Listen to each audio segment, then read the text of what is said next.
मकर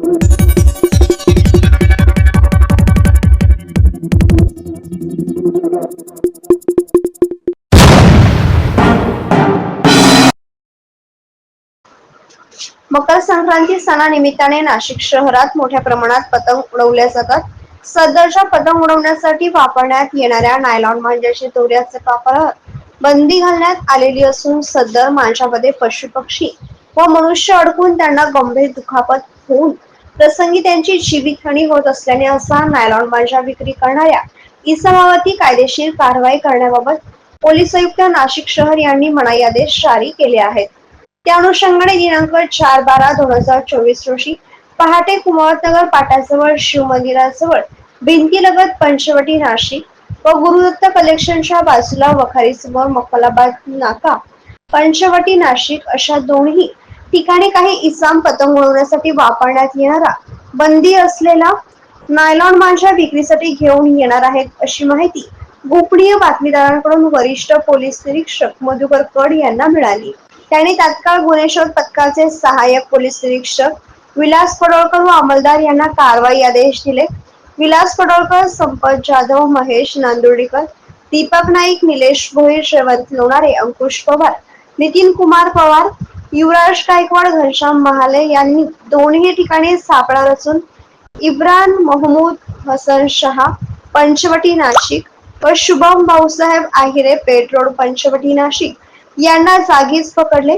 त्यांच्या कब्जातून 65,800 रुपये किमती मोनोकेटीसी कंपनीचे 99 नग नायलॉन मांजा जप्त करण्यात आला असून त्याबाबत पंचवटी पोलीस ठाण्यात गुन्हा दाखल करण्यात आला आहे. गुन्ह्याचा तपास नांदुर्डीकर व सहाय्यक पोलीस निरीक्षक संपत जाधव करत आहेत. येत्या 15 जानेवारीला नाशिक शहरात सर्वत्र मकर संक्रांत सणानिमित्ताने पतंग उडवण्यासाठी नागरिकांमध्ये उत्साह दिसून येत आहे. परंतु पतंग उडवण्यासाठी वापरण्यात येणाऱ्या पारंपरिक मांजाऐवजी नायलॉन तसेच काचेचा वापर करून तयार करण्यात आलेल्या प्रतिबंधित मांजाची विक्री काही इसमांकडून केली जात असल्याचे यापूर्वीही आढळून आले आहे. पतंग उडवतेवेळी सदर मांजाचे घर्षण होऊन तो तुटतो व तो उंच इमारती, झाडे, अन्यथा इतर ठिकाणी अडकतो. अशा तुटलेल्या मांजामुळे पक्षी, प्राणी व मानवी जीवितास धोका निर्माण होऊन पक्षी, प्राणी, नागरिक, बालके, वयोवृद्ध, महिला, वाहनस्वार यांचे जखमी होण्याचे अथवा प्राण गमावण्याच्या घटना घडल्या आहेत. तसेच अशा प्रकारच्या मांजामुळे शाळकरी मुले व दुचाकीस्वार हे देखील अपघात होऊन जखमी अथवा गतप्राण झालेले आहेत.